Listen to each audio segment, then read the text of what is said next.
Hi, Dad. It's right around noon on a Saturday. Skies are clear, a little bit of a breeze. It's cold out, and it's January 21st, 2023. And I'm out here. I'm going to do a little bit of a modification on one of my chainsaws, and I thought you might be interested. So I'll show you what that's going to look like right now. So this is my Echo. It's the smallest chainsaw that I own, and I've had it for many years, and it is reliable and lightweight, extremely lightweight, powerful, and not too loud, and it has all of the modern features that you would want in a chainsaw. When I purchased it, I bought the 16-inch bar. It was what came with the saw, and it's the most common setup, I think, for most homeowners that aren't into serious work. But I have another 16-inch Husqvarna chainsaw that's a California compliant emissions, in terms of emissions, and it's super quiet, and that's got a 16-inch bar on it as well. So what I'm doing today is taking the smaller of the two and converting it to a 12-inch bar. And I've gone to my local Echo shop in town, and they deal in Husqvarna and Echo chainsaws and associated equipment, and that's where I get my chains sharpened. But I paid a visit to them the other day to purchase a 12-inch original equipment Echo bar. It has the proper port for greasing it with chainsaw bar grease, and it has a sprocket in the front, so it's, even though it's just a 12-inch bar, it's got the complete setup. And I also purchased 4 of these Oregon 12-inch saw blades. So this is what I'll be replacing it with. I will also, in the meantime, clean the saw and fill it full of 2-stroke and fill the reservoir up with bar and chain oil. And then I will also use this oiler here, spot oiler, to pre-lubricate the bar, since it hasn't been used yet. I'll pre-lubricate the groove in the bar before we get it going, so that it doesn't run dry at all. So that's what I'm up to. I'm going to take care of that right now, and then I'm going to go hike up to the top of the property and cut my way into a couple of places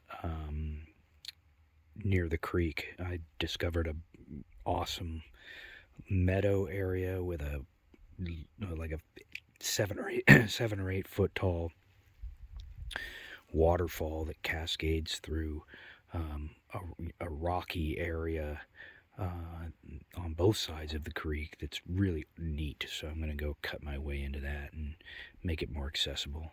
So, but first, I'm going to turn this 16-inch saw into a 12-inch saw, and I'll show you that in a minute.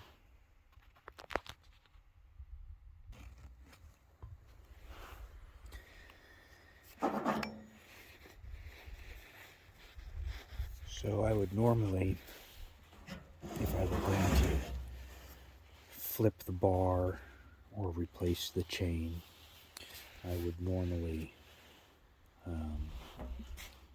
blow all of this dust off, sawdust off with my compressed air. But it's quiet today, and I don't want to run the compressor. So it hasn't been that long since I thoroughly cleaned this saw, and I don't anticipate any prohibitive amount of junk in here that would make me feel like I had to fire up the compressor. I'll take the plate off and take the bar off and chain, and we'll see how clean it is on the inside.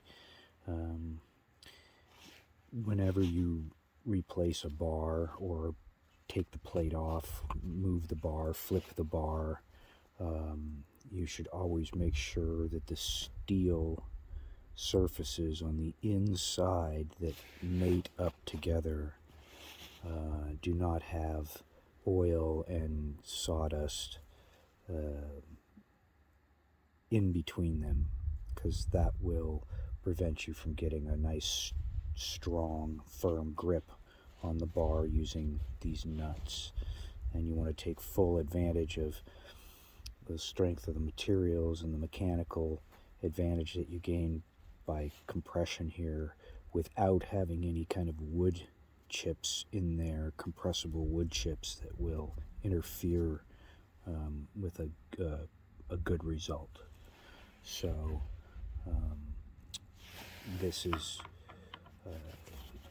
this area in here can be a little tricky because it's,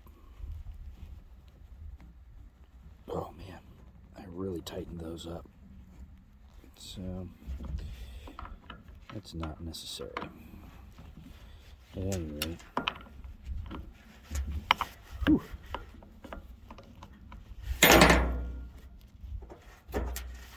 Super tight. If you're going to tighten the chain, you want to get them all the way loose before you try to use that screw in there. A lot of people don't loosen the faceplate up enough to allow that screw to move the bar, and they end up damaging the plastic. Usually the whole carriage of that part of the saw is all just plastic. You gotta be gentle.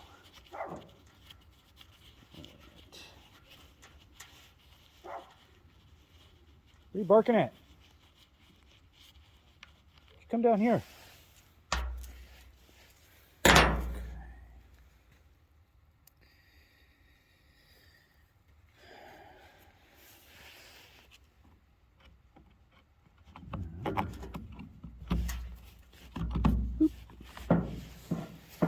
So you can see it looks nice and clean in there. All the surfaces where this would mate up here, all nice and clean, no sawdust. There's very little sawdust buildup on the inside of this ring, which is the anti-kickback safety device. In fact, I can clean it with just my finger. So that's all nice and clean. It's nice and clean in there. This surface, as I said, so this surface is actually important in the functioning of the saw, because this is how the blade or the bar gets its oil. So the bottom hole here is the pin for the adjustment screw, and the top hole here is where the oil comes in for the bar. And so all of this area needs to be cleaned so that it can push the oil through, and this, you can see, it acts somewhat as a reservoir or something in there. I don't know what it is, but anyway, that's important to the functioning of the saw. So that's got to be super clean. Brake is pretty clean, nicely lubricated. So this all looks good, and you can see there's very little buildup in here. And at this point, you just pull this back, take the chain off here.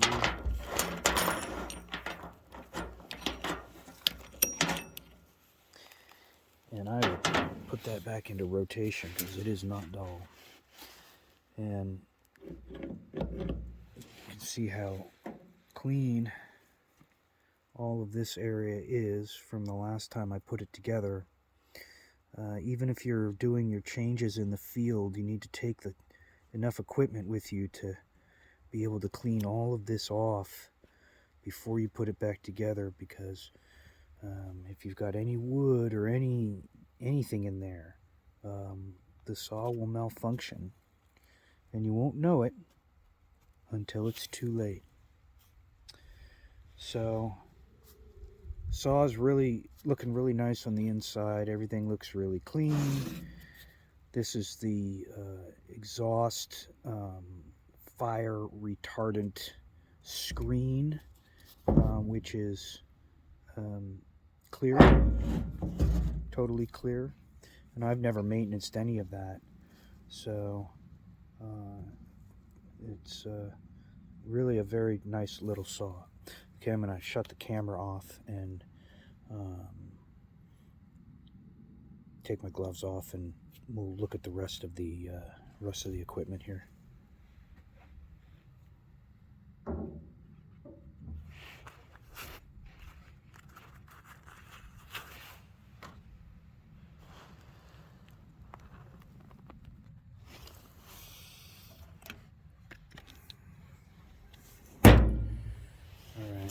Here's this new saw blade. Feels really nice. It's got almost like a Teflon finish on the outside here. Just a good saw blade. Comes right out of the package too. It's nice. Okay, so there's that guy right there, and you can see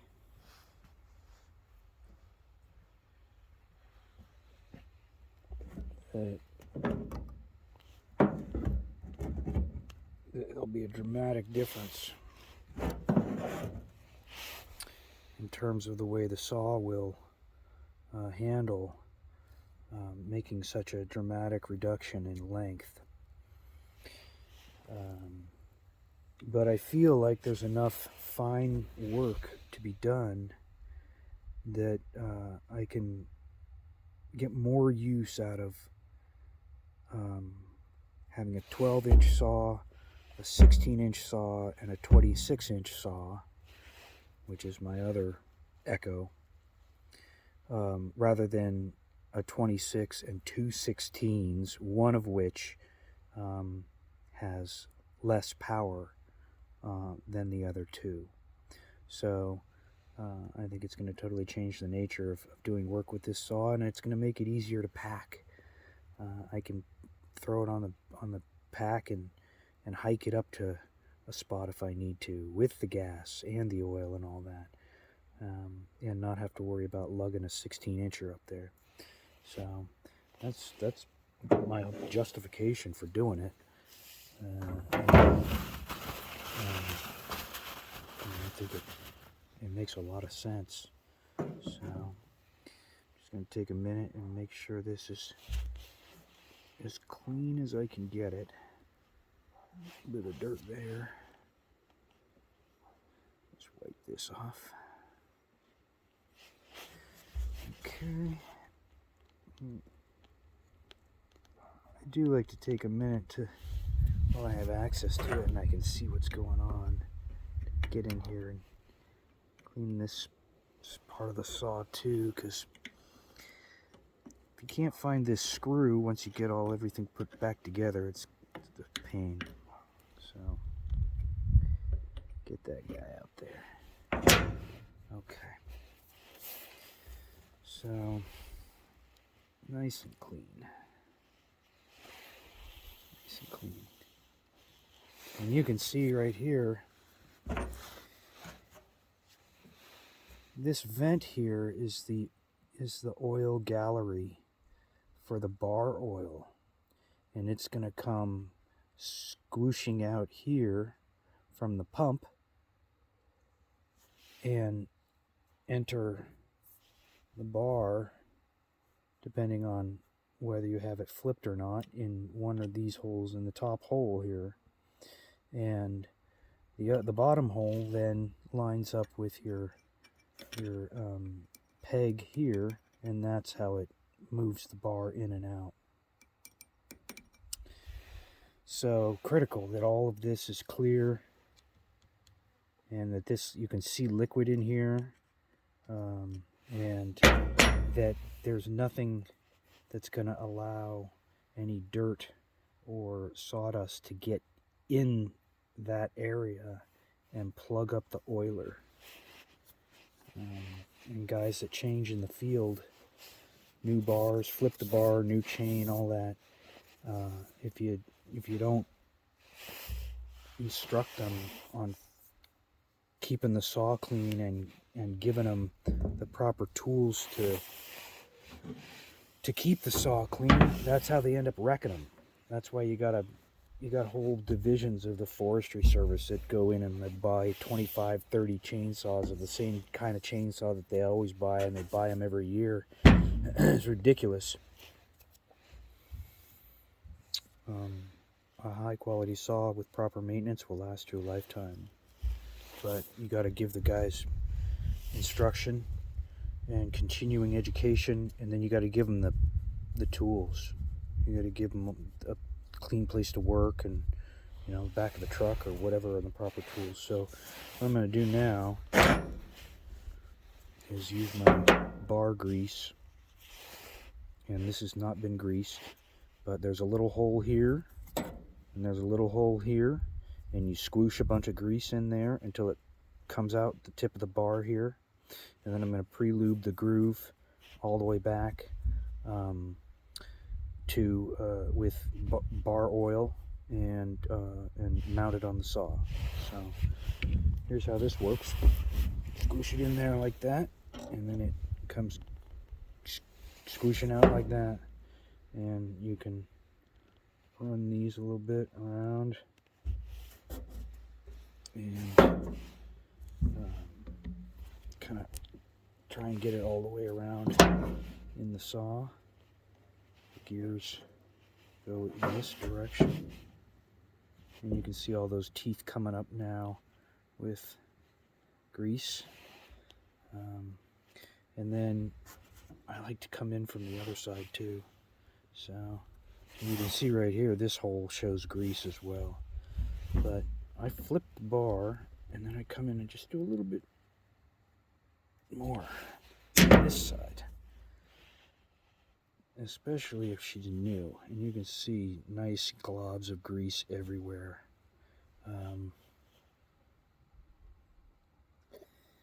It's stiff, it's meant to run at high temperature, and so it's got the smell of bearing grease, like trailer bearing grease, but you want it everywhere, and the saw will work it out, and you want it to come out of all the sight holes, and make sure you do both sides. So that's step one. If it was not a new bar, I wouldn't do what I'm about to do.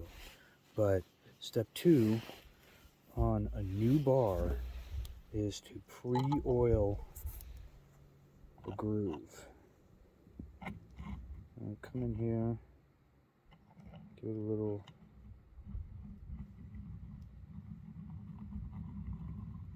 just a little bit all the way back, and then do the other side.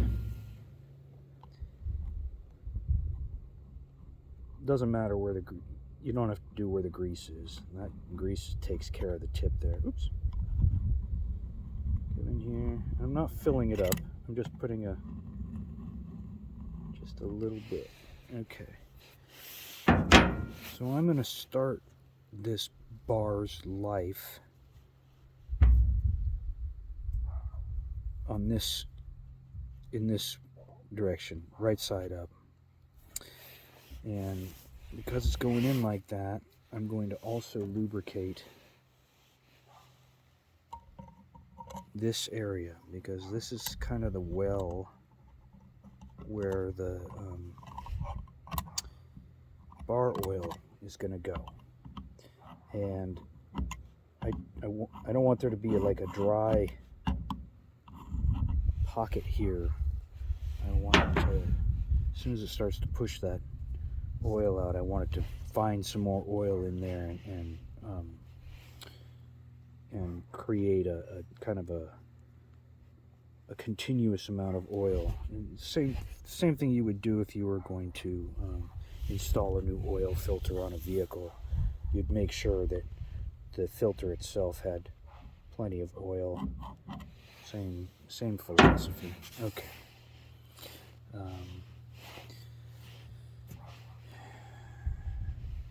We'll put that bad boy on there like that,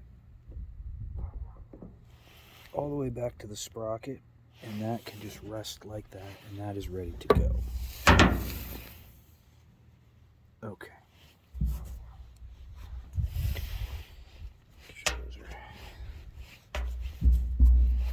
All right.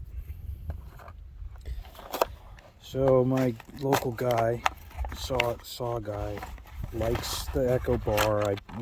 There's no downside to that, but then they like Oregon chains, so I think that's fine. They may make a little bit more on the Oregon chain than the Echo chain. I don't care about that. It's a good chain. So I like to go around the sprocket first, and then lay it right down in the bar. Bring it around.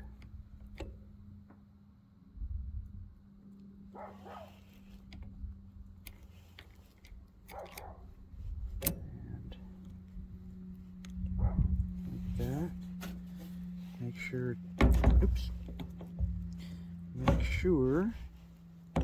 you have it pointing the right way. Goes this direction. And then the pin is never where you want it to be, so I have to move it way back.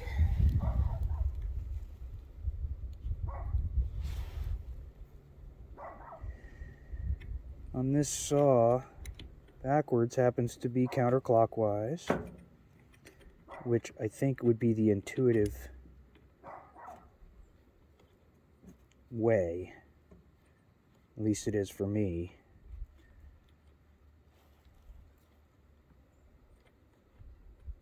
I feel like clockwise would probably, for most people, they'd be most comfortable running it clockwise to run it out. So that's that. The pin is in there, and that's all you care about, getting the pin right in there. Everything else will be adjusted once you get the faceplate back on. So that's all super clean. This is about to get cleaner.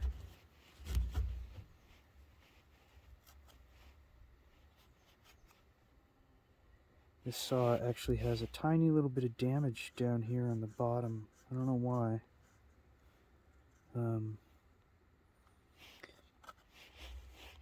But if you let it go too long, that will allow wood chips and stuff to intrude in this area. It's not terrible, but it's there nonetheless. Make sure this guy is clean. And then pop this back on here.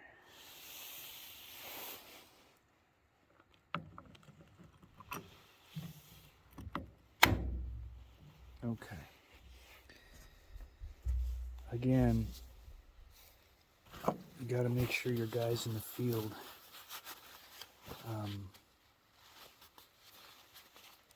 look for a good flat mating up of the surfaces when they put this together, because if it doesn't mate up flat, then you'll put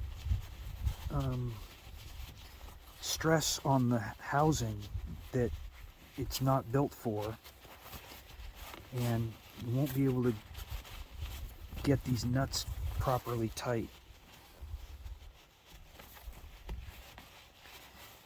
Okay, so you heard that click in, and we can put these nuts back on.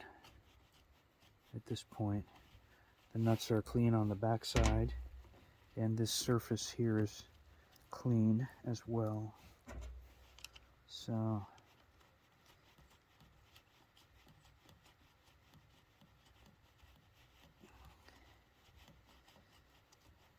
now here's where most people kind of fail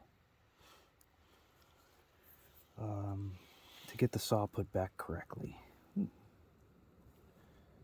chain is not deployed properly. Okay, got a little ways to go to crank that out. Okay, so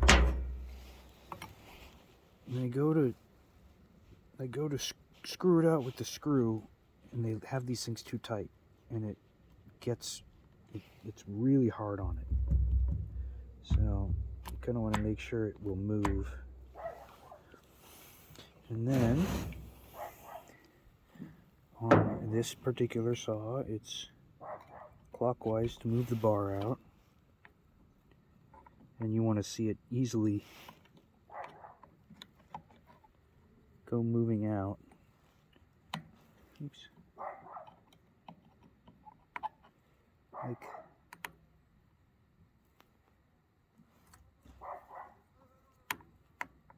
okay, so now it's snug, and it's critical to lift the bar up and put the saw in the attitude it's going to be in when you're pushing down on a piece of wood.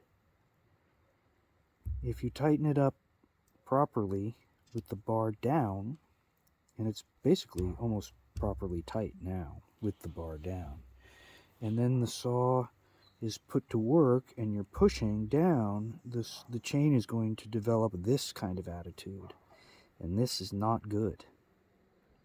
So at this point, you get your little screwdriver ready,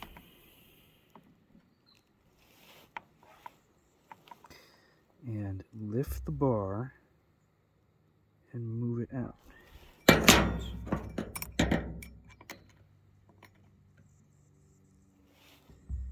Okay.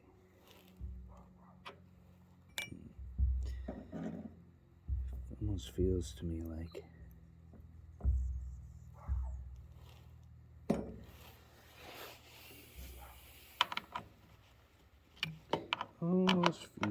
that pin has come out of its hole. I'm gonna check that, see where we're at.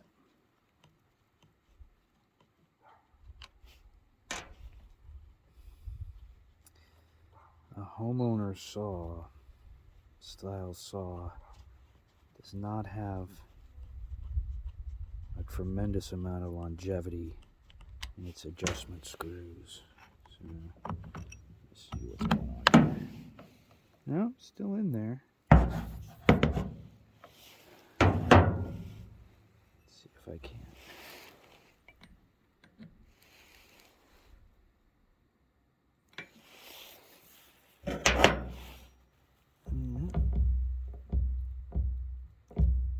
That's in the right spot. Everything's seated down where it's supposed to be.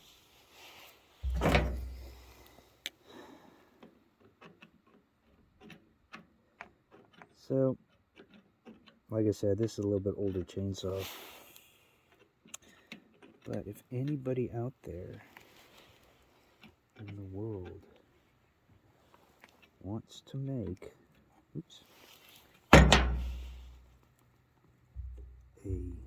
perfect and simple and robust chainsaw tightening system,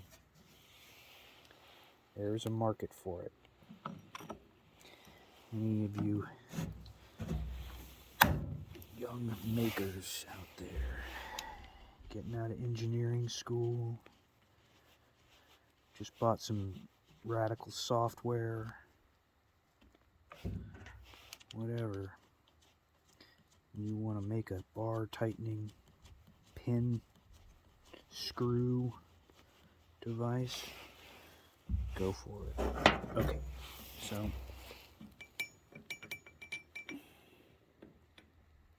go ahead and give this a little bit more. No, that's too. Okay.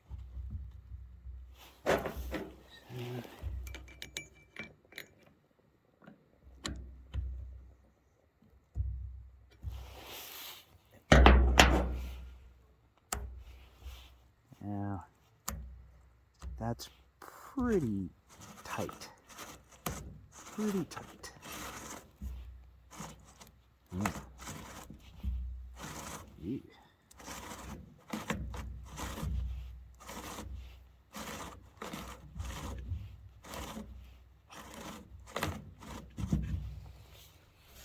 I think if I tried to run the saw like that, I would break it.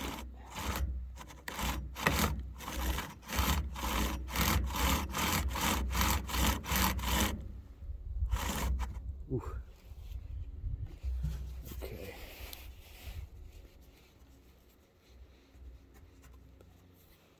Yeah.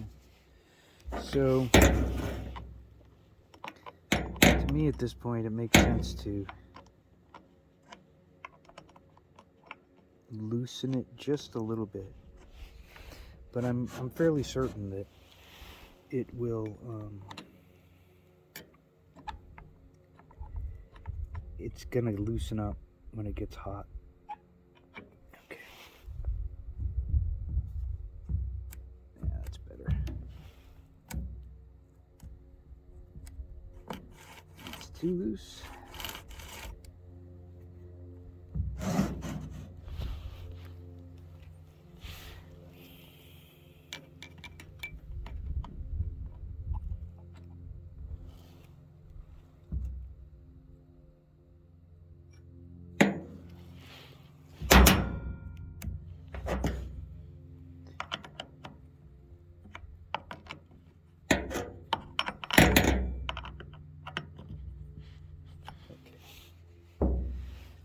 So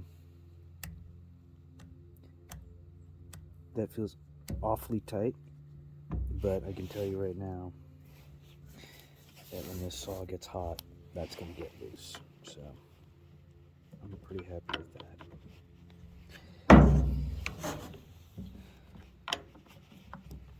So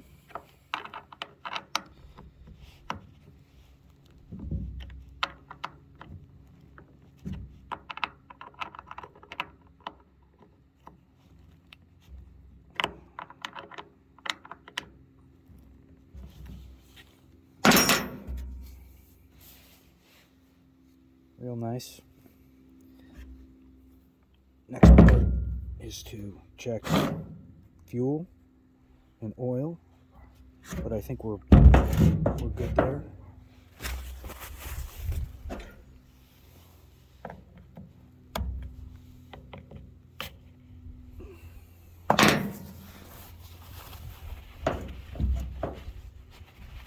Always clean, as clean as possible.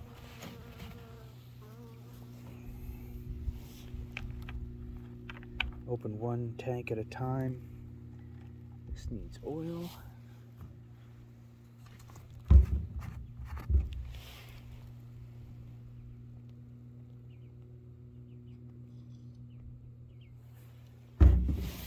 I like the Echo brand.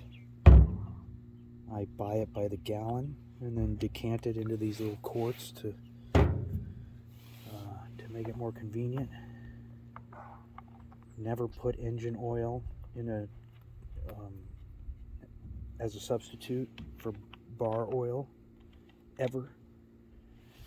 It's not thick enough, and it'll just run out, wreck your shit. Okay. So,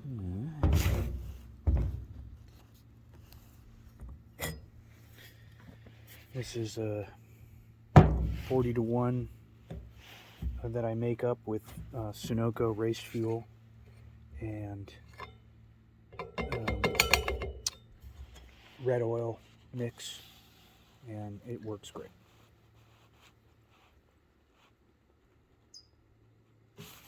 Full tank. Full tank on that.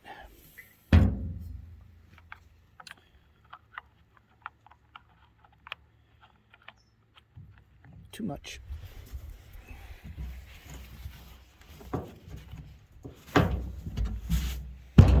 Too much gas. This is a real nice saw. It's got an old school setup where you pump it a bunch of times, and that's going to push fuel into the carburetor and then back into the tank, and you just basically gets fuel throughout the entire system. Then it's a full choke, and lock the throttle on, and you pull it until it fires, and then half choke, and then the next pull it fires up, and then you take the throttle lock off and push the choke in, and I like to let it run for about a minute on the ground, no longer, and then go for it. So, neat little saw, and you can see how tiny that blade is now. That's going to be fun to use, and I guess probably the only thing left to do is fire it up, and I'm sure you want to see that, so let's do that.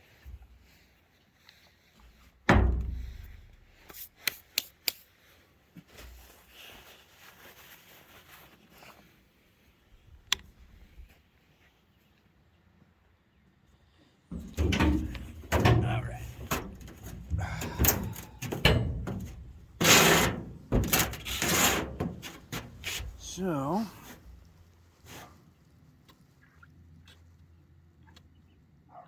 I like to pump this until I can't hear any more bubbles in the system. And then all it's doing is pulling fuel from the tank, putting the right amount of fuel in the carburetor, and pumping the rest into the tank. So you could pump this 100 times if you wanted to, but it's not necessary. So, choke out, throttle in locked position. The newer saws incorporate the choke and the throttle together, so you don't have to do two things. On, foot there, and then no grip it and rip it. You just... Okay, so that's that. 2 pulls, and then I half choke.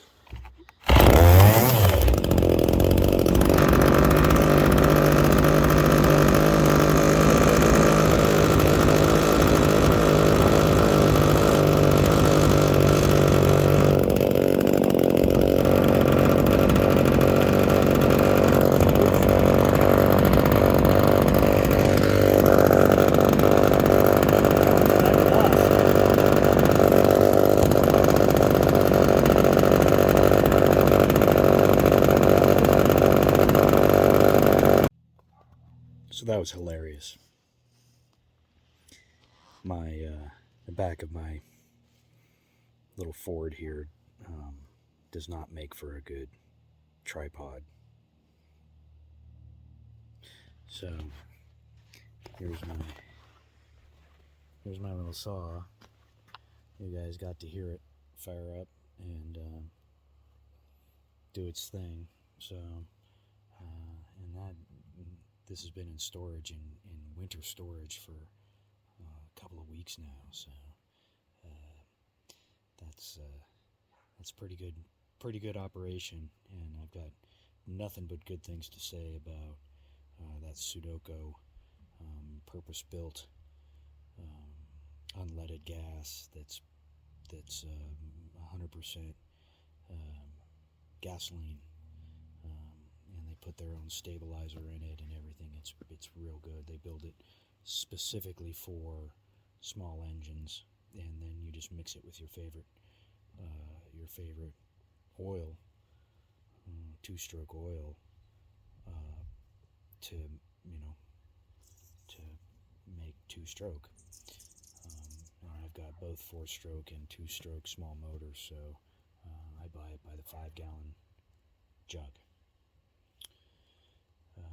So yeah, little Echo saw ready to go to work, and I hope you enjoyed that, Dad. That sort of process I go through every time I maintenance a saw, and that's how I get my chainsaws to last a lifetime. And yeah, I love you guys.